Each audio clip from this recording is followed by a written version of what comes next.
السلام علیکم ورحمۃ اللہ وبرکاتہ نحمده ونصلی ونسلم علی رسوله الکریم اما بعد فاعوذ باللہ من الشیطان الرجیم بسم اللہ الرحمن الرحیم ظہر الفساد فی البر والبحر بما کسبت ایدی الناس لیذیقہم بعض الذی عملوا لعلہم یرجعون صدق اللہ العظیم۔ میں ہوں طارق جان حقانی اور آپ دیکھ رہے ہیں اسلام راہ نجات۔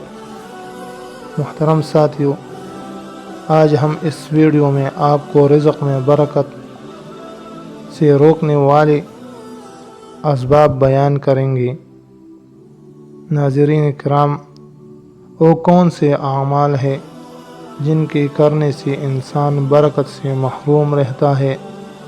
لہذا ان اعمال سے اجتناب ضروری ہے تاکہ انسان خوشحال زندگی بسر کرے۔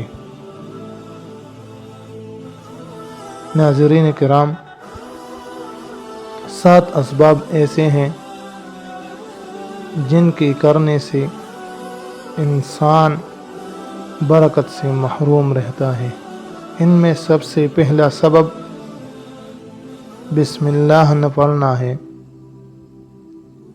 کھانے پینے اور گھر میں داخل ہوتے وقت اللہ تعالیٰ کا نام نہ لینا برکت کے زوال کا باعث ہوتا ہے۔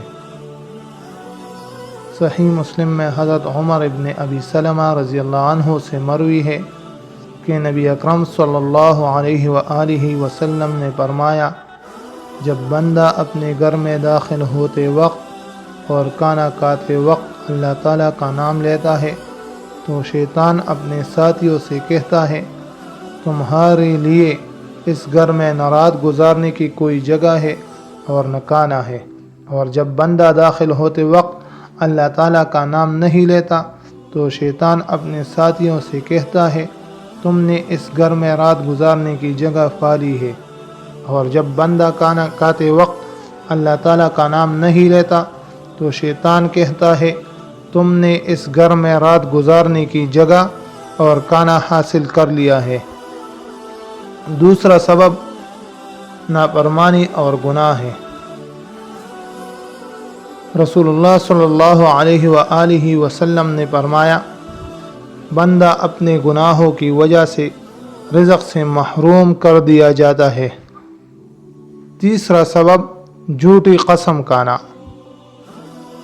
صحیح بخاری اور صحیح مسلم میں حضرت ابو ہریرہ رضی اللہ عنہ سے مروی ہے کہ رسول اللہ صلی اللہ علیہ وآلہ وسلم نے فرمایا، قسم سودے کو فروغ دیتی ہے لیکن برکت کو ختم کر دیتی ہے۔ چوتھا سبب جھوٹ اور خیانت کرنا۔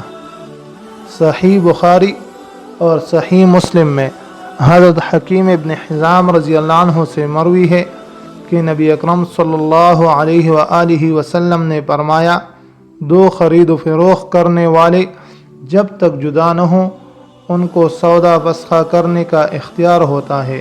اگر وہ دونوں سچ بولے اور ہر چیز کو واضح کرے تو ان کے سودے میں برکت ڈال دی جاتی ہے، اور اگر دونوں جھوٹ بولے اور کچھ چھپائے تو ان کے سودے میں برکت ختم ہو جاتی ہے۔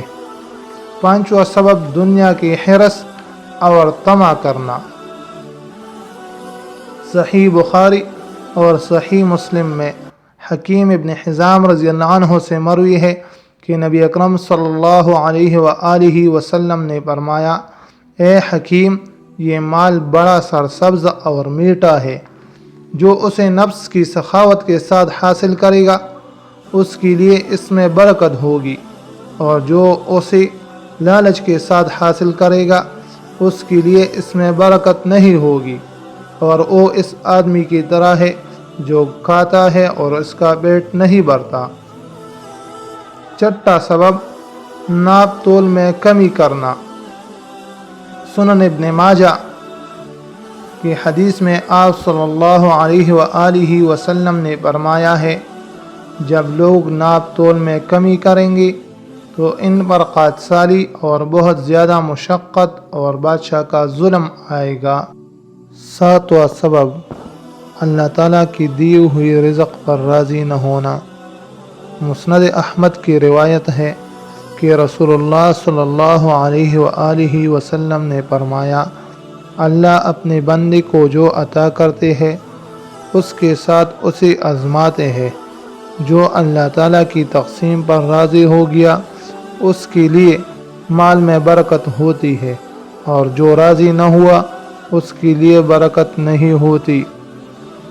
معزز سامعین کرام، اگر آپ اپنی زندگی میں خوشحالی اور برکت لانا چاہتے ہو تو ان اسباب سے آپ اپنے آپ کو بچائیے۔ اللہ تعالیٰ سے دعا ہے کہ اللہ تعالیٰ ہم سب کا حامی و ناصر ہو۔ وآخر دعوانا ان الحمد للہ رب العالمین۔